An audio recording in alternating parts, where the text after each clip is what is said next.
बिस्मिल्लाहिर्रहमानिर्रहीम। अस्सलाम वालेकुम। मैं हूं आपका होस्ट चौधरी इरफान ज़हीर और आपको स्पोर्ट्स क्लब में वेलकम कहता हूं। नाज़रीन, पाकिस्तानी क्रिकेट दोबारा से स्टार्ट होने जा रही है और पाकिस्तानी दौरा साउथ अफ्रीका के लिए रेडी है। 26 को पाकिस्तानी टीम डिपार्चर करेगी।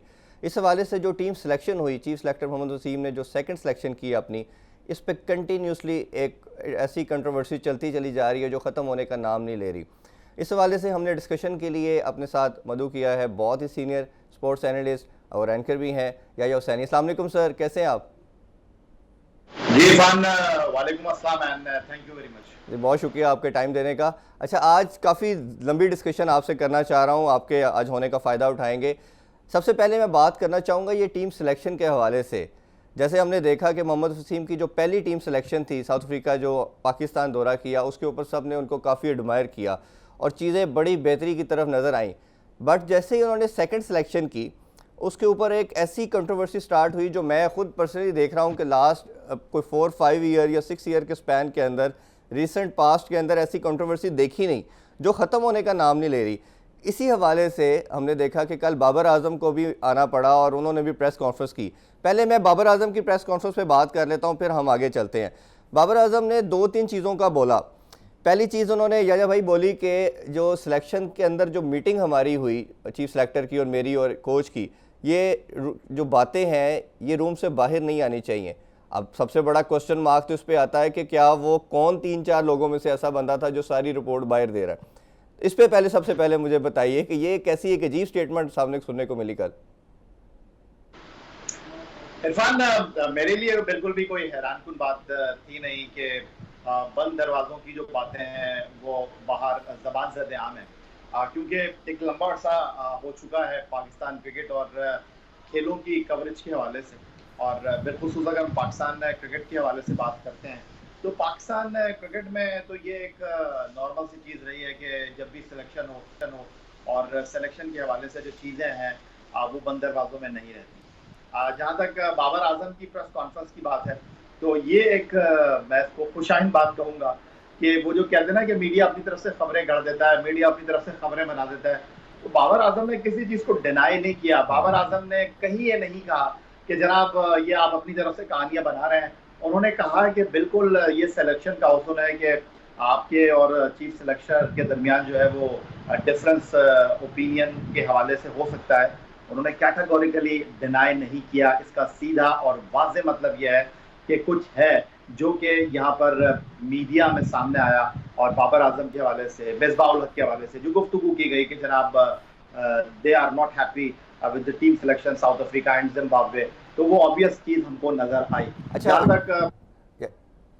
जय भाई, मैं इसमें मजीद ये बात ऐड करना चाहूँगा कि जैसे मिसबाह उल हक की हम बात कर रहे हैं, मिसबाह उल हक से ग्रेजुअली सारे डेजिग्नेशन लेते गए। चीफ सेलेक्टर का पहले ओहदा लिया गया, फिर बैटिंग कोच का लिया गया, अब वो सिर्फ हेड कोच है। हेड कोच के ऊपर भी जैसे न्यूजीलैंड के दौरे के बाद काफ़ी ज़्यादा ट्रोलिंग उनके ऊपर हुई, काफ़ी क्रिटिसाइज़ किया गया और जो क्रिकेट कमेटी थी प्रॉब्ली उनका मानना तो ये भी था कि अगर ये खुदा न खास्ता पाकिस्तान जो डोमेस्टिक सीरीज़ थी साउथ अफ्रीका से अगर हार जाता तो शायद वो कोच भी ना रहते। और उनसे टीम सिलेक्शन का भी पार्ट ले लिया गया कि जो प्लेइंग 11 होगी वो कैप्टन सेलेक्ट करेगा, जो कि बड़ी वेट स्टेटमेंट आई। पहले कभी हमने पास में ऐसी स्टेटमेंट पीसीबी की तरफ से नहीं सुनी कि कैप्टन सेलेक्ट करेगा। ऑब्वियसली दोनों का पार्ट होता है और कभी अनाउंस नहीं किया गया। तो ग्रेजुअली उनसे सारे ये ओहदे लिए गए और उनसे जो राइट्स थी, उनकी अथॉरिटी थी, वो भी कम हुई। अच्छा, इसी इसना के अंदर बाबर आजम को ये कहा जाता था कि बड़ा अंडरमाइन कैप्टन है, उनके ऊपर इन्फ्लुएंस कोच का बहुत ज़्यादा है। अब देखने में क्या आया कि ये जो स्टेटमेंट बाबर आजम की तरफ से सबकी तरफ से आई, क्योंकि मेरा ज़राए के मुताबिक ये था कि कोच को ज़्यादा इख्तलाफ था, क्योंकि वो चाह रहे थे खुशदिल शाह भी खेले, हुसैन तलत भी खेले, इफ्तिखार भी ना जाएँ। तो ये सारे प्लेयर्स को जब लिया गया और वो T20 के अंदर चाह रहे थे कि फ़खर ज़ुमान आए, शर्जील ना आए, तो ये तो सारे के सारे जो रिजर्वेशन थे ये कोच के थे। लेकिन कोच बिल्कुल सामने भी नहीं आए और बाबर आजम की तरफ से ये चीज़ सामने आई कि ये मेरी मर्जी की टीम सेलेक्ट नहीं की गई और उनको ही प्रेस कॉन्फ्रेंस में आना पड़ा। इसको कैसे देखते हैं आप? बिल्कुल सही कह रहे हैं इरफान आप, और ये जो भी आप बात कर रहे हैं ये बिल्कुल मीडिया इसको रिपोर्ट करता रहा है। और जहाँ तक आप बात कर रहे हैं मिसबाह उल हक की, तो मिसबाह उल हक को पाकिस्तान क्रिकेट बोर्ड बंद गली में लेकर आ गया है। वो नोवेयर थे, उनको पहले हेड कोच बनाया गया, पहले उनको उस कमेटी में रखा गया जो असेसमेंट कर रही थी माजी के कोच की। उसके बाद अगर हम बात करते हैं, उनको आपने whole and sole Pakistan cricket का इंचार्ज बना दिया। और फिर वही बात कि जब जो आदमी कोई काम नहीं कर सकता आप उसको उसकी ताज से ज़्यादा चीज़ें नवाज देते हैं। तो जो मिसबाह हक के साथ हुआ वो सारे आपकी चीज़ें सामने थी। अब आप अगर बात करते हैं कि जी इस वक्त ड्राइविंग सीट पर आप बाबर आजम को लाकर मिसबाह हक की ज़बान बोलने की कोशिश कर रहे हैं, तो यहाँ पर मैं थोड़ा सा आपसे डिसएग्री इस एतबार से करूँगा कि ये टीम तो ना मिसबाह हक की लग रही है, ना ये टीम बाबर आजम की लग रही है। ये टीम तो बिल्कुल, मैं माज़रत के साथ आपसे कहना चाहूँगा, तो ये मुझे मोहम्मद वसीम की भी टीम नहीं लग रही। अच्छा, हाँ, अब वो चीफ सेलेक्टर बन गए हैं और वो चीफ सेलेक्टर बनने के बाद अब दिफा तो करेंगे और आपको दिफा करते हुए दिखाई दे रहा है, तो तो ये टीम आपकी किसकी है? आपकी नज़र में किसकी तरफ से ये टीम सेलेक्ट की गई? अगर चीफ सेलेक्टर मोहम्मद वसीम की तरफ से भी ये टीम नहीं सेलेक्ट की गई तो? ये एक सबसे बड़ा सवाल है ना कि ये किसकी टीम है फिर?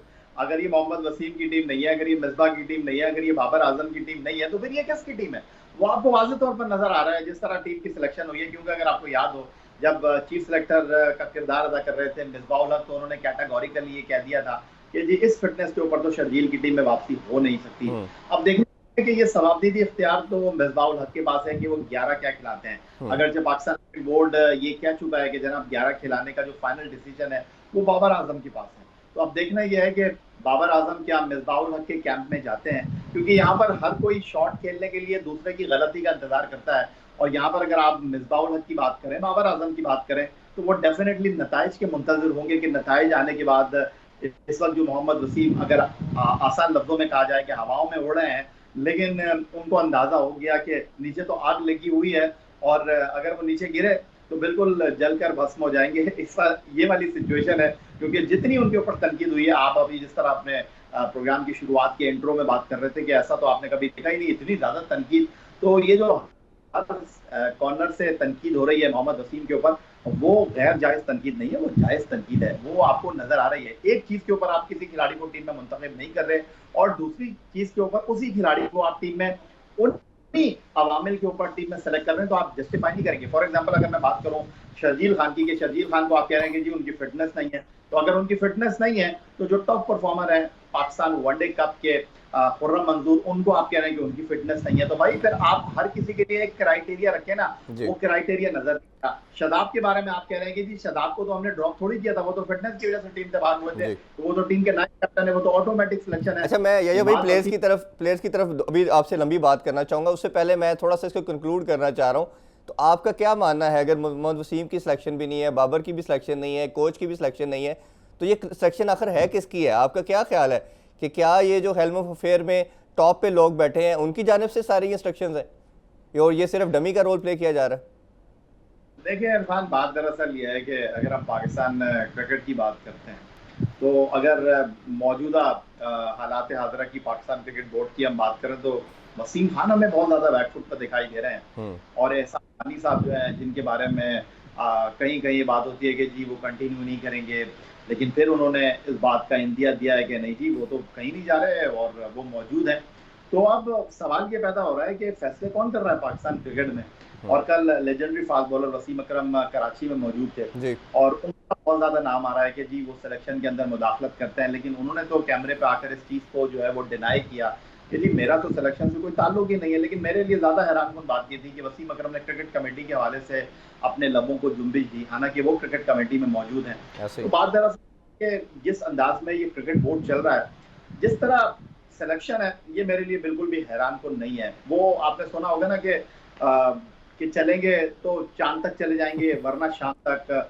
तो जिस तरह की टीम सिलेक्शन हो रही है, तो आपको कोई ज्यादा उम्मीद रखने की जरूरत है नहीं। अच्छा, ये वसीम अकरम का मीडिया पे आके इस बात को करना, ये आपको नहीं लगता कि कुछ दाल में काला है? उनको क्या ज़रूरत पड़ी थी? अगर, क्योंकि हम सब इस मीडिया की कवरेज भी करते हैं, इन चीज़ों को बड़ा क्लोजली देखते भी हैं, हमने बहुत सुना कि वसीम अकरम का इन्फ्लुएंस बहुत ज़्यादा है, सिलेक्शन के अंदर भी होता है, क्रिकेट कमेटी का भी वो पार्ट है। उनके जो अल्फाज का चुनाव था, अगर मैंने पूरी वो प्रेस कॉन्फ्रेंस सुनी, वो काफ़ी हाश थी। उन्होंने इवन कि जो मीडिया के साफी लोगों ने जब सवाल किए तो उन्होंने कहा बड़े अजीब, क्या क्या सवाल कर रहे हैं, आपको अकल नहीं है, आप क्या क्वेश्चन पूछ रहे हैं? मतलब मुझे उनके जो लहजे के अंदर जो एक तलखी थी वो शो कर रही थी कि शायद ये चीज़ शायद एक्सपोज हो चुकी है। क्या ख्याल है आपका? जी इरफान, वसीम अकरम गुस्से में बहुत कम आते हैं और खासतौर पर मीडिया पर आकर वो अपने गुस्से का इजहार करते नहीं है। लेकिन जो आप गुज़िश्ता रोज की प्रेस कॉन्फ्रेंस का हवाला दे रहे हैं, वो खासतौर पर इसलिए नहीं आए थे मीडिया के सामने के वो अपनी जो मामलात हैं उनको क्लियर करें मीडिया में आकर। वो तो एक नेशनल बैंक स्पोर्ट्स कॉम्प्लेक्स पर मौजूद थे, जहां पर वो स्पोर्ट्स के मामला को देख रहे हैं। तो वहां पर जब मीडिया के साथ उनका आमना सामना हुआ तो मीडिया ने तो वही सवाल कर रहे थे जो कि इस वक्त सतह पर आपको दिखाई दे रहे हैं। तो वसीम अकरम के हवाले से गुस्से का इजहार किया। हाँ, उन्होंने एक बात जरूर ये कही कि जनाब जो टीम में नहीं होता उसको लेकर जो है वो बहुत ज्यादा डिस्कस किया जाता है, लेकिन कम अज कम इस टीम में तो बहुत सारे ऐसे लोग नहीं है इरफान, आप भी इस बात से इत्तेफाक करेंगे, जिनको टीम में होना चाहिए था, जिनको टीम से बाहर रखने के लिए आपके पास कोई ठोस वजह होनी चाहिए थी, जो सही बात। बिल्कुल भी दिखाई नहीं दे रही। जी ऐसा ही है। अच्छा, उसमें मज़ीद मैं आगे बढ़ना चाहूँगा, अब कुछ प्लेयर्स के ऊपर बात कर लेते हैं। सबसे पहले जो इस पे कंट्रोवर्सी स्टार्ट हुई वो माद वसीम के साथ हुई कि जिसने लास्ट टाइम अपनी पीएसएल की टीम को चैंपियन भी बनाया, कराची किंग्स को। उनकी अगर हम इकॉनमी को भी देखें तो T20 के अंदर पाकिस्तानी सबसे कम इकॉनमी रेट वाले, और पर्टिकुलरली न्यू बॉल के साथ जिस तरह वो बॉल करते हैं, सबसे अच्छा उनका इकॉनमी है। उनको टीम में सेलेक्ट ना करना, और जिस तरह क्रच मोमेंट के ऊपर वो अपना प्रेशर को भी गेज करके रखते हैं, वो प्रेशर आने नहीं देते टीम के ऊपर। और इसी तरह उनके पैरेलल, जैसे आप शादाब की बात कर रहे थे कि शादाब की पीएसएल में परफॉर्मेंस बैटिंग के अंदर, बॉलिंग के अंदर, और इवन जो न्यूजीलैंड के खिलाफ भी उनके सीरीज़ खेले, कोई विकेट नहीं ले सके उसमें भी। तो ये सिलेक्शन के अंदर हम प्लेयर टू प्लेयर बड़े प्लेयरों से स्टार्ट करते हैं, ये कैसे देखते हैं, कितना अनजस्टिफाइड है माद को ना डालना? टोटली अनजस्टिफाइड इरफान, और कोई वाज़ेह ठोस वजह वसीम के पास दिखाई नहीं दे रही। और अगर मैं ये कहूं कि अपनी सिलेक्शन के दिफा में मुकम्मल तौर पर मोहम्मद वसीम शायद नाकाम रहे हैं, तो ये कहना गलत नहीं होगा। बिलखुसूस इमाद वसीम के केस में वो बुरी तरह एक्सपोज हो गए हैं। अब ये उनका अपना ज़ाती फैसला था, क्या ये किसी और के कहने पर उन्होंने फैसला किया, जो भी है, लेकिन वो उसका दिफा नहीं कर सके। आप अगर ये कहते हैं कि जनाब हम मोहम्मद वसीम को आराम दे रहे हैं, हम वर्ल्ड कप 2021 की जो टीम है उसको तश्कील नौ के मरहले से गुजार रहे हैं, ये एक बेहतरीन मौका है हमारे पास, तो आप अपने आप को, अपने दामन को तनकीद से बचा सकते थे। लेकिन आपका ये कहना कि जनाब उनकी टीम में जगह नहीं बनती, तो फिर मेरा ख्याल है कि मोहम्मद वसीम की सिलेक्शन में कोई जगह नहीं बनती अगर वो इस तरह की बेसलेस बातें कर रहे हैं। एक खिलाड़ी जो पाकिस्तान के लिए गुज़िश्ता 3 साल से वाइट बॉल क्रिकेट में, अगर मैं ये कहूँ, लाजिम व मलजूम रहा है टीम बनाते हुए, तो शायद ये कहना गलत नहीं होगा। दूसरी बात यह है कि आप अगर उनकी फिटनेस को लेकर बात कर रहे हैं, तो जनाब फिटनेस तो इस टीम में ना शर्जील की बिल्कुल आउट ऑफ द बॉक्स है, ना शादाब खान की फिटनेस बड़ी शानदार है, ना इस टीम में जॉन्टी रोड जैसे, डेल स्टेन जैसे, या फिटनेस के मामले में मोहम्मद कैफ जैसे प्लेयर्स मौजूद हैं। लेकिन बात दरअसल ये है कि आप अगर ये तय करके आए हैं कि आपने खिलाड़ियों को एक एक करके बाहर करना है, तो इन खिलाड़ियों की परफॉर्मेंस के ऊपर ही आपकी कारकर्दगी का इन्हिसार है। अगर टीम परफॉर्म नहीं करेगी तो पाकिस्तान क्रिकेट बोर्ड की सिलेक्शन कमेटी जो है वो किसी को मुंह दिखाने के काबिल नहीं रहेगी।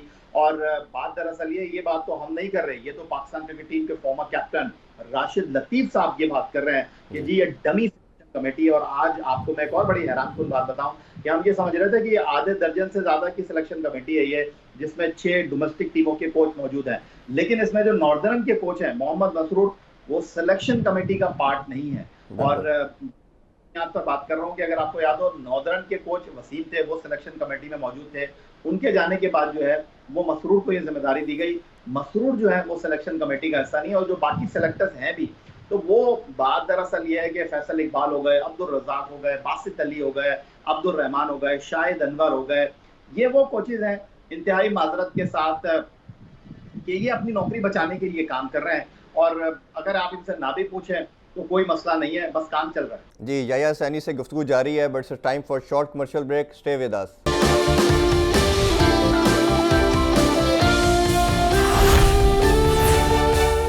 Welcome back after the break. Yaya Saini से कुछ मज़ीद क्वेश्चन करते हैं। बात बड़ी आजकल मीडिया में आना शुरू हो गई है इसी कंट्रोवर्सी के रिगार्डिंग जो सिलेक्शन हुई टीम की, कि कुछ ग्रुप ऐसे हैं, कुछ लोग ऐसे हैं, वो जान के पेड कंपेन कर रहे हैं मोहम्मद वसीम के अगेंस्ट। ये एक बात कल परसों से काफ़ी ज़्यादा इन है कि कुछ एजेंट्स ऐसे हैं, कुछ प्लेयर्स ऐसे हैं जो इस चीज़ को लेके कंट्रोवर्सी क्रिएट कर रहे हैं। इस हवाले से क्या आपका टेक है?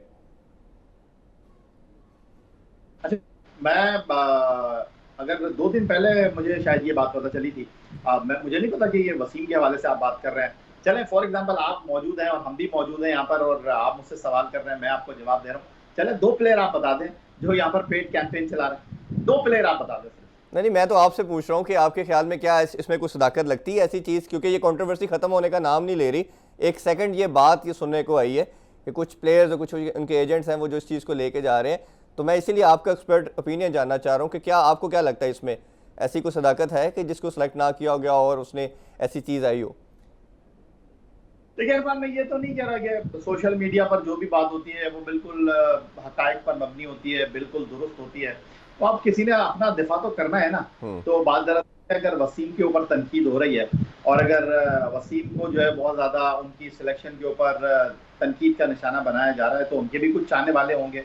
और अब ये तरह की बात तो बहुत आसान है कहना कि जनाब ये पेड कैंपेन चला रहे हैं, इस तरह की बात करना बहुत आसान है कि जी ये खिलाड़ी जो है वो लोगों को कह रहा है कि मेरे लिए बात कर रहे हैं। तो ये मोहम्मद हफीज के बारे में भी अगर आपको याद हो कि यही बात हुई, मोहम्मद हफीज जो है वो T10 लीग खेलने के लिए चलता, शायद वो आपके शो में भी आए थे और उन्होंने कहा कि जी वो मोहम्मद वसीम को मुल्क से ज्यादा जो है पैसे की अहमियत का जो है वो है। तो मोहम्मद हफीज ने तो उन लोगों के मुंह पे चमाटे मारे हैं। मोहम्मद हफीज ने ये डिसीजन किया जब पाकिस्तान क्रिकेट बोर्ड ने ड्यूरिंग पाकिस्तान सुपर लीग उनको सेंट्रल कॉन्ट्रैक्ट की सी कैटेगरी ऑफर की थी, तो उन्होंने कहा जी थैंक यू वेरी मच, आपके अपने पास रखिए, मुझे सेंट्रल कॉन्ट्रैक्ट की जरूरत नहीं है। अगर मोहम्मद हफीज पैसे के पुजारी होते और अगर मोहम्मद हफीज को पैसे की इतनी ही जरूरत होती तो शायद मेरा ख्याल है कि वो भागते चोर की लंगोटी वो फौरन पाकिस्तान क्रिकेट बोर्ड का सी कैटेगरी का कॉन्ट्रैक्ट पकड़ लेते। लेकिन उन्होंने इस कॉन्ट्रैक्ट को न लेकर ये बात को साबित कर दिया कि जी उनके लिए पाकिस्तान सबसे पहले, हालांकि वो ये बात करते रहे लेकिन उन्होंने बात को साबित कर दिया और झूठों की बात कर रहे हैं कि जी वो खिलाड़ियों को जो है वो पेड कैंपेन चला रहे हैं। तो मुझे ये बता दीजिए आप,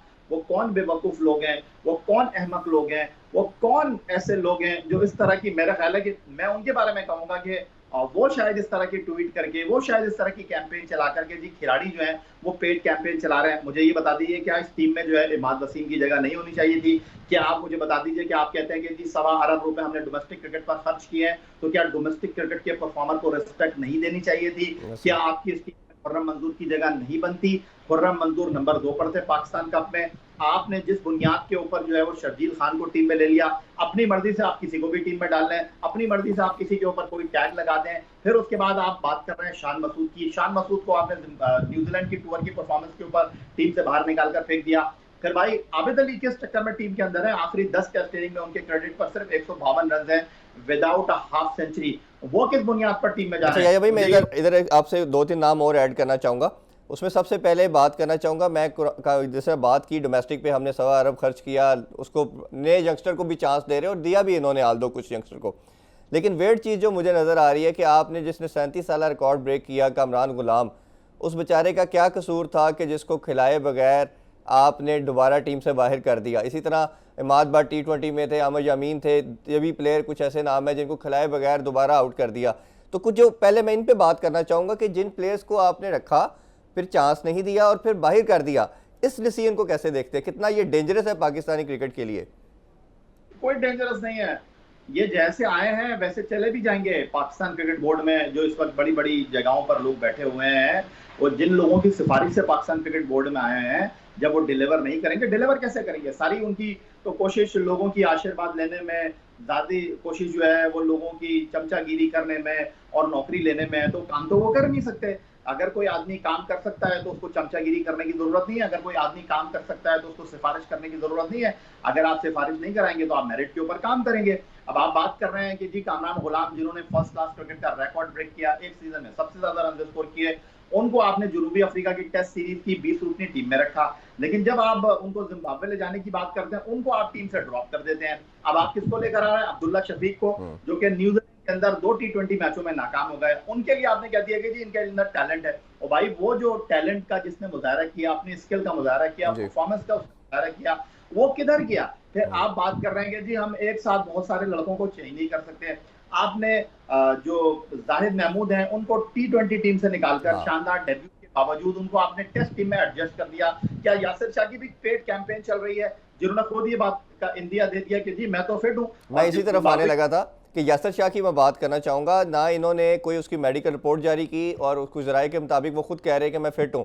तो ये क्या बंदरबांट नहीं लग रही कि किसी को T20 का सिलेक्शन दे दी? जिस तरह आपने खुद ही जाहिद महमूद का नाम ले लिया, मैंने ये आपसे क्वेश्चन करना ही था कि उसने परफॉर्म T20 में किया, आपने उसको शिफ्ट करके टेस्ट में डाल दिया। अच्छा, टेस्ट में डाल दिया तो उधर आपने अब 2 स्पिनर कैसे खिलाएं? आपने यासिर शाह को इंजरी का बहाना लगा के बाहर बिठा दिया। इसी तरह कुछ और प्लेयर्स की हम बात करते हैं, शर्जील को आपने डालना ही था, शर्जील को T20 में डाल दिया। इनकी कोच डिमांड फ़खर की कर रहे थे, अच्छा चले फ़खर को 2 कैसे ओपनर डाले, आपने उसको ODI में दे दिया। तो क्या अगर कोई प्लेयर कैपेबल है, उसके अंदर कैपेसिटी है खेलने की, अच्छा परफॉर्मर है, तो क्या वो तीनों फॉर्मेट नहीं खेल सकता? ये कैसे जस्टिफाई आप कर सकते हैं कि एक प्लेयर को एक ही फॉर्मेट मिलेगा सिवाय 2-3 प्लेयर्स के?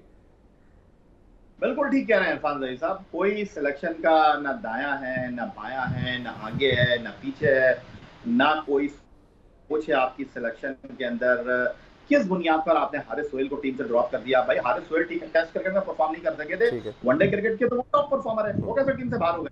अब आपने दानिश अजीज को और सऊद शकील को टीम में डाल दिया, क्या ये आपके फ्यूचर प्लान का हिस्सा होंगे? किसको पुश करने के लिए आप ये चीजें कर रहे हैं? आप सरफराज को कैसे टीम में लेकर चल रहे हैं? अभी आपने अमाद भट्ट की बात की, आपने आमिर यामीन की बात की, भाई बिना खिलाए आपने उनको कैसे बाहर कर दिया? अगर आप इनको, इस मसला इस सिलेक्शन कमेटी का ये है कि जो खेल रहा है ना वो टीम से ड्रॉप हो रहा है। वहाब रियाज, शान मसूद, हारिस सुहेल, असद शफीक, उसके अलावा और बहुत सारे खिलाड़ी हैं जो टीम से ड्रॉप हो गए, यासिर शाह। लेकिन जो सरफराज अहमद की तरह पानी पिला रहा है हर टूर पे, उसको आपने जहाज में चढ़ाया हुआ है। आप शर्जील खान को ले जाने में ज्यादा दूर जाने की जरूरत नहीं है। मैच विनर क्या होता है मुझे ये बताइए? इस टीम में जितने खिलाड़ी मौजूद हैं, कितने मैन ऑफ द मैच इन लोगों ने लिए हुए हैं? जहां पाकिस्तान टीम को जरूरत पड़ती है वहां पर झाप की तरह बैठ जाते हैं। वर्ल्ड कप में आपको मैच किसने जिताया? अफगानिस्तान के खिलाफ। आपकी टीम तो अफगानिस्तान से जीत नहीं पा रही, वो मैच आपको इमाद वसीम ने जिताया। भाई उसकी रिस्पेक्ट कर लो, उसने आपको मैच जिता, आज वो कहीं भी मौजूद नहीं है। अब आप लेकर जा रहे हैं शर्जील को। भाई आपकी जो टॉप स्लॉट है, रिजवान के आने के बाद वहां पर वो जगह ही नहीं बनती, तो क्या आप बाबर आजम सेक्रीफाइस करेंगे?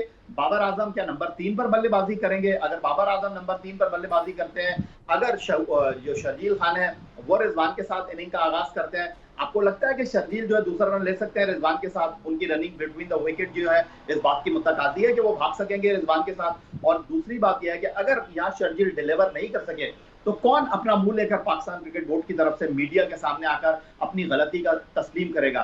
यहाँ पर तो कोई अपनी गलती को तस्लीम करने के लिए तैयार नहीं है। मिसबाउल हक की कोई अकाउंटेबिलिटी हुई? आप मूसा खान को घुमाते रहे, ऑस्ट्रेलिया के टूर पर लेकर गए, इंग्लैंड के टूर पर लेकर गए, न्यूजीलैंड के टूर पर लेकर गए, ही इज नोवेयर। अब वो टीम में भी मौजूद नहीं है। उसके बाद आप नसीम शाह को लेकर आए, अब वसीम साहब कह रहे हैं कि जी हमारे पास बड़े अच्छे बॉलर हैं, हमारी बड़ी अच्छी टीम है। हारिस रऊफ को आप रगड़े पर रगड़ा दिए जा रहे हैं। और भाई जो आदमी जिस जगह पर अपने आप को मनवा ले, वेल एंड गुड। आप उसको टेस्ट सीरीज में लंबी बॉलिंग करवा रहे थे नेट के ऊपर, वो जब आया T20 क्रिकेट में वो वहां पर बॉल ही नहीं डाल रहा था। तो बात दरअसल ये, कोई वकारीन उससे सवाल करे ना, भाई ये कहाँ गया मूसा, कहाँ गया नसीम शाह? आप धानी को लेकर आ गए। कोई अच्छा, मैं यही भाई उसी में आपसे बात करना चाह रहा था। टेस्ट के अंदर मैं देख रहा था कि लास्ट 1-1.5 साल के अंदर हमारे कोई 12-14 प्लेयर चेंज किए गए।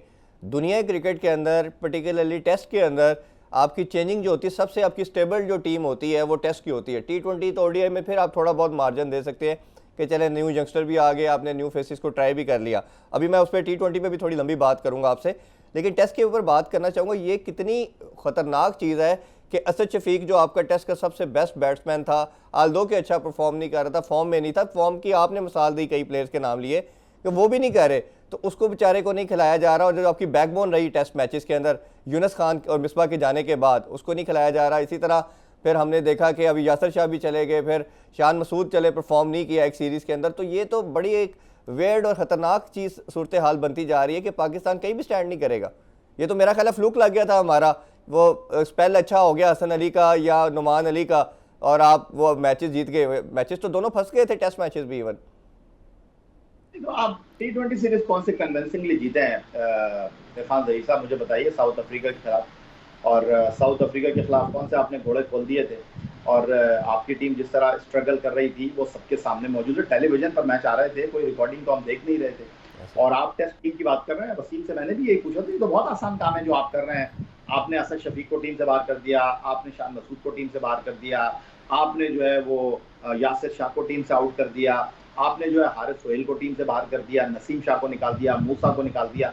ये तो बहुत आसान काम है, लेकिन इन खिलाड़ियों को बनाएगा कौन? आप हाई परफॉर्मेंस सेंटर की बात कर रहे हैं। हाई परफॉर्मेंस सेंटर जो है मजाक बना हुआ है पाकिस्तान क्रिकेट बोर्ड का, और टेस्ट टीम को आप बनाने की बात कर रहे हैं। कोई भी टीम नहीं बना रहा। किसी के पास अगर सोच है तो वो टीम बनाएगा ना, जो खुद पर्चियों से आएगा वो तो भाई पर्चियों को ही भुगताएगा ना। वो क्या तजुर्बा करेगा, वो क्या टीम को लेकर चलेगा? जब आपने अच्छा काम किया हमने आपको सराहा। उस वक्त पेड कैंपेन नहीं चल रही थी, उस वक्त कोई नहीं कह रहा था कि जी पेड कैंपेन चल रही है। बात दरअसल ये है कि अगर आप अपने काम पर तवज्जो दें, आप इन चीजों पर तवज्जो दें, तनकीद तो होगी, ये थैंकलेस जॉब है, आप अच्छा करेंगे तो आपको कोई क्रेडिट नहीं देगा। अगर आप खराब करेंगे तो लोग आपको उड़ा कर रख देंगे। बात दरअसल ये है कि यहाँ पर समझने और समझाने वाला कोई है नहीं। अब आप एक चीज देखो कि अभी हाई परफॉर्मेंस सेंटर में आपने बुला लिया है शोएब मकसूद को, बहुत अच्छी उनकी परफॉर्मेंस है, लोग उनको टीम में शामिल करने की बात कर रहे थे। आजम खान किस चक्कर में आए ये जरा मुझे बताइएगा। आजम खान ने कायदे ट्रॉफी में कितने रन बनाए हैं, आजम खान ने पाकिस्तान कप में कितने रन बनाए, आजम खान ने T20 कप में कितने रन बनाए हैं, आजम खान ने पाकिस्तान सुपर लीग के 14 मैचों में जो 5 मैच खेले कोयटा ग्लैडिएटर्स से, उन्होंने कितने झंडे गाड़ दिए, कितनी सेंचुरियां स्कोर की, जरा मुझे बता दीजिए। उनको आपने किस लिए बुला लिया भाई? और उनके फिटनेस आप लेवल का बड़े मसाइल थे और इन्होंने कहा था 4 प्लेयर के नाम लिया था। आप मुझे ये बताइए कि भाई अगर उनकी फिटनेस लेवल के मसाइल थे तो आप उनको टास्क देते। आप उनको कहते भाई घर में जिम करें, आप जाके जिम के अंदर अपनी ट्रेनिंग करें और आपको हम ये लेवल दे रहे हैं, आप इस लेवल को जो है मीट करें। लेकिन ये तो ऐसा हो ही नहीं रहा। आजम खान को आपने किस चक्कर में बुला लिया? बेसिकली आप शर्जील को रास्ता नहीं बना रहे, आप आजम खान के लिए रास्ता बना रहे हैं। मुझे तो साफ तौर पर दिखाई दे रहा है आपका इमर्जिंग विकेट कीपर किधर है? रोहेल नजीर। भाई रोहेल नजीर तो आजम खान खेलेगा। आप मजाक कर रहे हैं पाकिस्तान क्रिकेट बोर्ड के साथ और कुछ नहीं कर रहे। जी, शो में एक ब्रेक का टाइम हो जाता है, स्टे विद अस।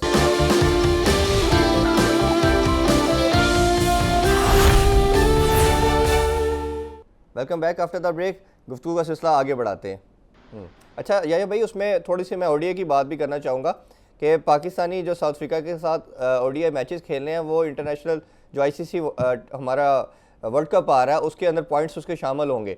जब हम बैटिंग ऑर्डर देखते हैं तो उसमें कोई मिडिल ऑर्डर के अंदर नाम नहीं है, सिर्फ एक ही नाम था पहले हमारे पास, हारिस सोहेल, अब वो भी नहीं है। तो ये न्यू साउथ शकील और इनके साथ आप कैसे देखते हैं कि ये किस तरह आप स्टेबिलिटी प्रोवाइड कर पाएंगे और इतने बड़े जगह के ऊपर, प्लेटफॉर्म के ऊपर? अगर खुदा न खास्ता इन दोनों लड़कों से परफॉर्म ना हुआ तो फिर हमें ये काफ़ी लंबा टाइम नज़र भी नहीं आएंगे। तो ये कितना एक अनजस्टिफाइड चीज़ है किसी भी नए प्लेयर के साथ। जिस तरह अब्दुल्ला शफीक की बात की कि उसको 2 मैचेस खिलाए, आल्दो के कैरी कर रहे हैं, शायद उनकी आंख का तारा है, वो उसको खिला रहे हैं, बट नॉर्मली 90% केसेस के अंदर तो जब कोई एक आधे मैच में परफॉर्म नहीं करता तो हमें वो 3-3 साल नज़र नहीं आता। बिल्कुल सही कह रहे हैं इरफान आप, और मुझे तो कोई तैयारी नजर नहीं आ रही, मुझे तो कोई स्ट्रेंथ नजर नहीं आ रही। आपकी टीम होम ग्राउंड के ऊपर जिम्बाब्वे से वर्ल्ड कप 2023 सुपर लीग का मैच हार चुकी है, और जुनूबी अफ्रीका की टीम में ठीक है फाफ डुप्लेसी नहीं है, लेकिन उनकी अपनी कंडीशन में अपने ग्राउंड पर उनकी टीम बुरी नहीं है। आपके लिए बिल्कुल भी आसानी नहीं होगी, और आप बिल्कुल बजा फरमा रहे हैं, आप बिल्कुल ठीक कह रहे हैं कि भाई ये जो आपकी टीम मुंतखब हुई है, मिडल ऑर्डर आपके कितने जो है वो मुस्तहकम हाथों में है, बिल्कुल भी मुस्तहकम हाथों में नहीं है। अगर आपको याद हो जिम्बाब्वे के खिलाफ सीरीज, जुनूबी अफ्रीका के खिलाफ सीरीज, या टेस्ट सीरीज या T20 सीरीज, वहां मिडिल में आपको जो है वो फहीम अशरफ बचाते रहे हैं, और फहीम अशरफ जो है अब उनको जुनूबी अफ्रीका ने ठीक ठाक होमवर्क कर लिया है। बड़ा इंपॉर्टेंट होगा कि फहीम अशरफ रन्स कैसे करते हैं, और मेरे लिए बड़ी हैरानकुन बात है कि हाई परफॉर्मेंस सेंटर के जो बैटिंग कोच हैं मोहम्मद यूसुफ साहब, वो इस बात का क्रेडिट ले रहे हैं कि जी फहीम अशरफ जो है उनकी परफॉर्मेंस के पीछे उनका हाथ है। तो भाई ये हाथ जो है वो क्यों शान मसूद के पीछे नहीं है, हारिस सोहेल के पीछे नहीं है, असद शफीक के पीछे नहीं है, हमारे बल्लेबाजों के पीछे नहीं है, आपके आबिद अली के पीछे क्यों काम हमें करते हुए दिखाई नहीं दे? आपकी ना कोई प्लानिंग है, ना आपकी कोई मंसूबाबंदी है, ना आप किसी चीज के हवाले से तैयारी कर रहे हैं। मुकम्मल तौर पर ये क्रिकेट बोर्ड एक्सपोज है, मुकम्मल तौर पर ये सिलेक्शन कमेटी एक्सपोज है, और इनसे अच्छे तो मिसबाउल हकी थे, वो एक वक्त में 2-3 जॉब्स कर रहे थे। वो बहरहाल अकाउंटेबिलिटी तो यहाँ पर किसी चीज की होती नहीं है, आपके सामने है। तो ये सारी वो चीजें हैं इरफान ज़हीर साहब जो सबको दिखाई दे रही हैं, और मेरा ख्याल है कि इस सीरीज के बाद हमको व्हाइट बॉल क्रिकेट में इंग्लैंड के साथ इंग्लैंड में मुकाबला करना है, उसके बाद हमने वेस्ट इंडीज के अंदर वेस्ट इंडीज से मुकाबला करना है, और आने वाली सीरीज हमारे लिए बिल्कुल भी आसान नहीं होगी। और अगर इसी तरह सिलेक्शन के ऊपर तनकीद होती रही, अगर वसीम इसी अंदाज में जो है वो टीम को मुंतखब करते रहे, तो आप बहुत जल्द देखेंगे कि आप एक और चीफ सिलेक्टर को तब्दील होता हुआ। अच्छा याया भाई, मैं थोड़ा अब T20 की बात करना चाहूँगा क्योंकि back to back 2 world cup है। मैं तमाम सीरीज़ देख रहा था कि तमाम टीम सब स्टेबिलिटी की तरफ जा रही है। इंग्लैंड और में इंडिया की सीरीज़ रिसेंटली देखी, बड़ा ज़बरदस्त मुकाबले हुए और उनकी टीम काफ़ी बैलेंस और सारी बड़े, उनके लग रहा था कि यही लड़कों के साथ प्रॉब्ली वो वर्ल्ड कप की तरफ जाएंगे। इसी तरह श्रीलंका और वेस्ट इंडीज़ का हमने देखा, पोलार्ड का देखा है, उसने अपने तमाम मेन प्लेयर बुला लिए हैं, ठीक है, उसने गेल वगैरह को भी बुला लिया जो पहले टीम का पार्ट नहीं थे, और बड़ी एक टीम उनकी जेल और बड़ी मोमेंटम के साथ नज़र आती जा रही है। बट अनफॉर्चुनेटली हम अपनी पाकिस्तानी टीम देखते हैं तो हर सीरीज़ में चेंज होती जा रही है। 2 आपके वर्ल्ड कप आ रहे हैं, T20 आगे बहुत ज़्यादा है, जैसे आपने 2-3 सीरीज़ के बताया, तो ये किस तरह प्रिपरेशन हो रही है, हमें नज़र नहीं आ रहे कि किस ट्रैक पे जाना है, किसको खिलाना है, इवन अगली सीरीज़ का नहीं पता। तो वर्ल्ड कप की प्रिपरेशन को कैसे देख रहे हैं आप फिर? इरफान भाई साहब, कोई तैयारी, कोई प्रिपरेशन, कोई मंसूबाबंदी है कहाँ इधर? मुझे आप बता दीजिए। आपने किस बुनियाद पर अजहर अली को टीम की कप्तानी से अलग कर दिया? कोई आपके पास लॉजिक है? कोई आपके पास कोई इसकी रीजन है? मुझे तो बाबर आजम भी दिखाई नहीं दे रहे। बाबर आजम तो अपने आप को डिलीवर ही नहीं कर सकते। बाबर आजम तो खड़े नहीं हो सकते बोर्ड के सामने, क्योंकि जिस दिन बाबर आजम बोर्ड के सामने खड़े होगा वो टीम में भी नहीं होंगे। और उनका सब्स्टिट्यूट आपको पता है कि रिजवान की शक्ल में बिल्कुल तैयार खड़ा है। तो पर बाबर आजम अगर इस सिलेक्शन के साथ, जो कि बिल्कुल भी ठीक नहीं है, वो टीम को डिलीवर नहीं करा सके, तो उनको भी जिम्मेदारी लेनी पड़ेगी, क्योंकि अल्टीमेट वो कप्तान तो है ग्राउंड के अंदर। मिसबाउल हक तो देर आया दुरुस्त आया, वो तो बस उस वो कहते हैं ना खूंटी के ऊपर लगी हुई शर्ट की तरह है, जो किसी भी वक्त गिर सकती है। तो मिसबाउल हक तो मेरा मतलब है कि कहीं भी नहीं थे, उनसे आहिस्ता आहिस्ता करके एक एक चीजें जो है वो और खींच ली गई हैं। तो ये क्रिकेट बोर्ड जो है वो जिस अंदाज में चला रहा है, अपने ऊपर तो वो कुछ लेने के लिए तैयार ही नहीं है। पहले अजहर अली को हटाया, फिर मिसबाउल हक को हटाया, बाबर आजम को भी कल हटा देंगे। एक आपके पास वर्ल्ड प्रोडक्ट मौजूद है, वो भी न 3 में रहेगी न 13 में रहेगी, आपके सामने आ जाएगा। आपने देखा कि उनकी परफॉर्मेंस जब वो पाकिस्तान टीम में 2015 में आए, 2015 से 2020 तक 5 साल वो एक ही नंबर पर खेलते रहे। कोई एक साल आप मुझे बता दें, कोई एक बैट्समैन बता दें, कोई एक बॉलर बता दें कि जो मुस्तकिल बुनियादों पर एक ही जगह डिलीवर करता रहा। हमने जनूबी अफ्रीका की सीरीज में उनको देखा कि उन्होंने अपने नंबर को सेक्रीफाइस किया। यहाँ से बाबर आजम का डाउनफॉल आप समझ लें कि स्टार्ट नहीं हो तो गया। इसका क्रेडिट सर, याया भाई, इसका क्रेडिट तो सारा मिकी आर्थर और सरफराज को जाता है ना, जिसने इसको बनाया, बाबर को बनाया। तो अब मेरा अगर सरफराज की बात करें, तो जिस तरह हम सबको नज़र आ रहा है कि बाबर अगर खुदा न खास्ता आउट होते हैं तो फिर अगला कैप्टन रिजवान है, तो सरफराज का फ्यूचर भी इसमें कैसे देखते हैं कि वो भी आपको मेरा ख्याल है नज़र नहीं आएंगे कहीं? देखिए, सरफराज को ये लेकर तो जा रहे हैं। जो पहली प्रेस कॉन्फ्रेंस थी वसीम की बात उन्होंने बिल्कुल दुरुस्त कही थी। उन्होंने कहा दुनिया में एक विकेट कीपर का कॉन्सेप्ट नहीं है। अगर आप इंग्लैंड की बात करते हैं तो इंग्लैंड की टीम में बटलर की विकेट कीपिंग करते हैं, Jonny Bairstow as a batsman खेलते हैं वाइट बॉल क्रिकेट में। अगर आप इंडिया की मौजूदा टीम की बात करते हैं जो इंग्लैंड के खिलाफ वनडे सीरीज T20 सीरीज खेल रही थी, वो 3 विकेट कीपर के साथ एक्शन में थे। तो बिल्कुल आप सरफराज को एज ए बैट्समैन क्यों नहीं खिलाते? वो भाई जो कप्तान अपनी कप्तानी में दूसरों को बल्लेबाजी का मौका दे रहा था, वो कौन सा इस नंबर पर आकर जो है वो डिलीवर करेगा? आप पाकिस्तान सुपर लीग में आपकी परफॉर्मेंस उठाकर देख लीजिए। फास्ट बॉलिंग पर सरफराज मुकम्मल तौर पर एक्सपोज हो रहा है। उन्होंने एक ओवर में 4 छक्के मार दिए इफ्तिखार को, लेकिन फास्ट बॉलिंग पर वो इतने अच्छे नहीं हैं। अगर वो इतने अच्छे होते तो आज वो टीम में भी होते, आज वो टीम के साथ खेल भी रहे होते। वो कहते हैं ना कि आपकी पंजाबी में वो कुछ शहर के लोग भी जालिम थे, कुछ खुद को भी मरने का शौक था। तो सरफराज अगर आज यहाँ पर मौजूद है तो अपने फैसलों की वजह से, अपनी सोच की वजह से यहाँ पर मौजूद हैं। क्योंकि अगर आपको याद हो, वो बल्लेबाज की हैसियत से टीम में जगह बनाने में कामयाब हुए थे जब वकार यूनुस उनको लिफ्ट नहीं करा रहे थे। आप रिजवान की अगर बात करते हैं, रिजवान विकेट कीपिंग पर पाकिस्तान से नहीं खेल रहे। आज रिजवान को अगर पाकिस्तान खिलाड़ी कहते हैं, अगर एक कैटेगरी उनको दी गई है तो उनकी बैटिंग की वजह से दी गई है। तो सरफराज बैटिंग कर ले, हालांकि मैं सरफराज को रिजवान से ज्यादा बेहतर बैट्समैन समझता हूँ। नहीं, मैं कैप्टनसी के पॉइंट ऑफ व्यू से सरफराज का पर्टिकुलरली पूछना चाह रहा था कि जिस तरह उन्होंने चैंपियन ट्रॉफी जिताई और 2 साल पाकिस्तान को नंबर 1 रखा T20 में, तो उस लिहाज से क्या आप समझते नहीं है कि एक ऐसा कैप्टन था जो पाकिस्तान को मजीद 3-4 साल सर्व कर सकता था, कि जब हम ट्रायल और टेस्टेड किस्म के कैप्टन चलाई जा रहे हैं? देखिए, बात दरअसल ये है कि वक्त गुजर गया है। मेरा ख्याल है पुलों के नीचे से पानी गुजर गया है। मेरा ख्याल है कि सरफराज को बहुत ज़्यादा मेहनत करनी पड़ेगी, इसमें कोई शक नहीं है कि उनकी एज ए कैप्टन बड़ी खिदमात हैं। अब मैं उस बहस में नहीं जाना चाह रहा कि वहाँ पर खिलाड़ियों की कारकर्दगी का बड़ा मरकजी और कलीदी किरदार रहा। लेकिन बहरहाल सरफराज के पीछे अगर आप जाएंगे तो आप पीछे जाएंगे, क्योंकि इस क्रिकेट बोर्ड ने जो है वो सरफराज का कॉन्फिडेंस रगड़ के रख दिया। वो कहते हैं ना, बच्चे जो है किसी चीज को मलिया मेट कर देते हैं, बिल्कुल फेंक देते हैं। तो सरफराज को तो इस क्रिकेट बोर्ड ने उठाकर फेंक दिया है। तो मेरा ख्याल है कि वो सिर्फ इनको साथ लेकर चल रहे हैं। और ये जून में आप देखिएगा कि सेंट्रल कॉन्ट्रैक्ट की जो कैटेगरी अनाउंस होगी, Sarfaraz I don't think so कि बी कैटेगरी में जो है वो रहेंगे, और टीम में भी मुझे नहीं लगता कि वो मुस्तकबिल में। अच्छा, लास्टली यही भाई मैं आपसे पूछना चाहूँगा PSL के हवाले से। PSL की अब विंडो का अनाउंस कर दिया, प्रॉब्ली 23 मई से स्टार्ट होगी, और जो इंग्लैंड की कंपनी है वो अब बायोस्फीयर को, बबल को मॉनिटर करेगी और वो लेके चलेगी। अब उसको कैसे देखते हैं, इस ह्यूमर्ड और गर्मी के अंदर PSL कराना और इस दूसरी आउटसोर्स कंपनी का इसको कंडक्ट करवाना, इस सारे सिनेरियो में कैसे देखते हैं? PCB का अब रोल क्या देखते हैं आप इसमें?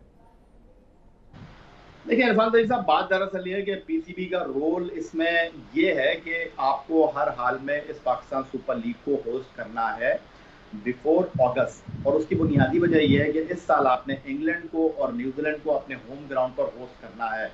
अगर आप पाकिस्तान सुपर लीग नहीं करा सके तो फिर गैर मुल्की टीमें तो पाकिस्तान नहीं आएंगी। आपको जो है वो एक ये कह लें कि डेमो देना है, आपको एक ड्रेस रिहर्सल करनी है इस पाकिस्तान सुपर लीग के 20 मैचों को कराकर दुनिया को बताना है कि जी यहाँ पर साउंड एंड सिक्योर है, बायो सिक्योर बबल जो है वो वाकई बायो सिक्योर बबल है, और वो जो है वो आपको काम करता हुआ दिखाई देगा।